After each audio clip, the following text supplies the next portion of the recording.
You just got pwned, pwned, pwned, pwned.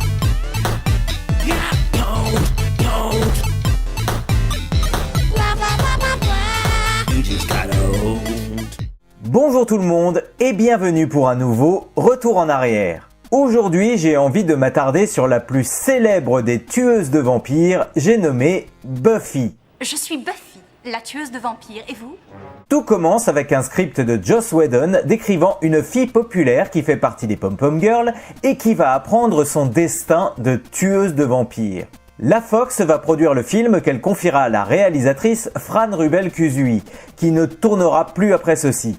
Il faut dire que le scénario a été pas mal réarrangé pour devenir un teen movie lambda, et pourtant on ne peut pas dire que le casting était en reste.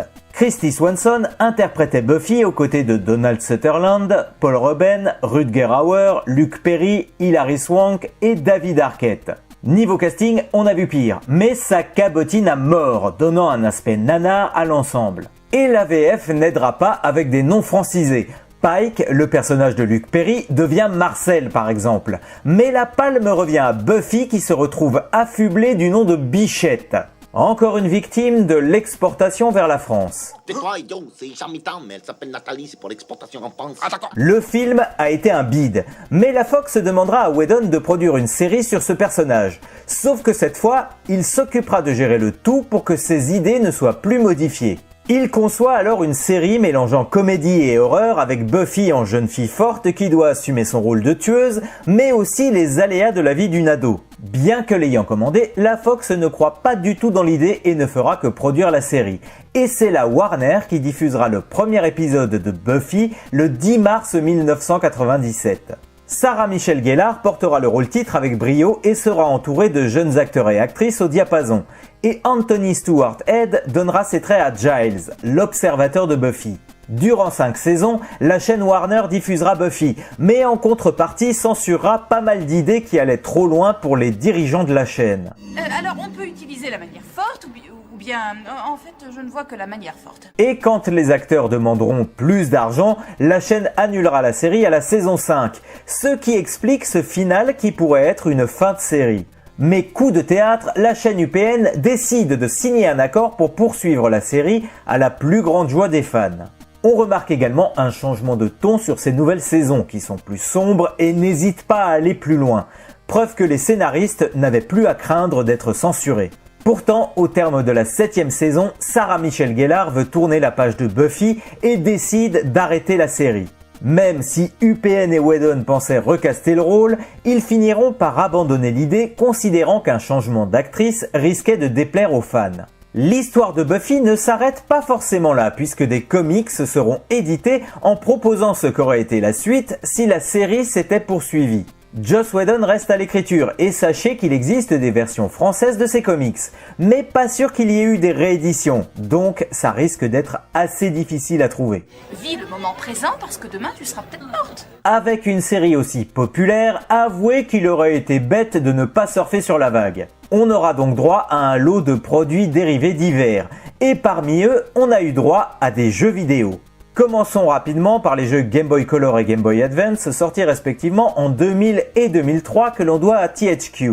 Si je regroupe ces deux beat'em up 2D, c'est parce qu'ils sont assez dispensables. Pas très beau, pas très intéressant, même en étant fan, je ne suis pas sûr que l'on puisse cautionner un truc pareil. Et on craint le pire avec les versions console de salon. Je suis peut-être morte, mais il me reste la beauté. Je ne pourrais pas en dire autant de vous. Eh bien, il ne faut pas être médisant car le jeu Buffy contre les vampires sorti en 2002 sur Xbox est un jeu plutôt réussi qui retranscrit bien l'univers de la série. Développé par The Collective pour le compte d'Electronic Arts, le jeu est toujours un beat'em up mais l'ensemble est assez dynamique et on prend plaisir à suivre cette aventure inédite. On reste sur du classique de l'époque avec des recherches à la Tomb Raider, agrémentées de combats contre des vampires qu'il faudra planter pour s'en débarrasser définitivement. Loin d'être parfait, le jeu reste un agréable divertissement qui ravira les amateurs de la série et même les autres joueurs amateurs de beat'em up. Son seul véritable défaut, c'est d'être resté une exclusivité Xbox en fait. Autre petit regret, pas de VF que ce soit pour les voix ou les textes, mais tous les acteurs et actrices de la série donnent de la voix, à l'exception de Sarah Michelle Gellar. un peu ballot vu que c'est l'héroïne du jeu. Écoutez, je n'irai pas loin comme ça. Si c'est l'apocalypse ce soir, bip bip. Une suite verra le jour un an plus tard sous le titre Chaos Bleed. Cette fois, c'est Eurocom qui s'y colle pour le compte de Vivendi, avec une sortie sur l'ensemble des consoles du moment. Et si le jeu reprend le même principe, on constate que les défauts sont plus nombreux, faute probablement à un développement rapide pour surfer sur le succès du premier. En plus, le changement de développeur n'a pas dû vraiment aider. Mais cette fois, on a les voix officielles françaises de la série. Sauf que là encore, c'est assez moyen, avec des acteurs qui ne sont pas dans le ton, alors qu'on sait qu'ils sont bons. La faute a une direction hasardeuse très certainement. Comme quoi, la direction des comédiens, c'est important. Salut mignonne, moi c'est Richard, et tu es ? Pas intéressé. Dernier jeu en date, Sacrifice sur DS sorti en 2009, que l'on va rapidement oublier car si l'idée de base semblait intéressante, dans la pratique, c'est nul. Déjà, l'histoire est remplie d'incohérences. Et en plus, la mise en scène est ennuyante comme c'est pas permis. Niveau action, ce n'est pas mieux. Les armes se brisent en un seul coup, ce qui n'est pas logique, et l'utilisation de l'arbalète en mode FPS est assez injouable. Clairement pas une sortie glorieuse pour la tueuse sur nos consoles. Heureusement, il reste le beat'em up Xbox pour garder un bon souvenir. Oh, tu vas la fermer. Si Buffy était à son apogée au début des années 2000, c'est moins le cas aujourd'hui, et il est normal de ne plus voir de jeux sur le sujet. Néanmoins, le revival de la série à venir pourrait peut-être remettre l'héroïne en avant, et de nouveaux jeux pourraient suivre. En espérant qu'ils soient à la hauteur, bien sûr. En tout cas, j'ai été content de vous parler de cette série et de ces jeux, et je peux déjà vous dire que l'on va encore avoir des choses intéressantes à découvrir pour le prochain numéro. Et en attendant ce dernier, prenez bien soin de vous et surtout, jouez bien.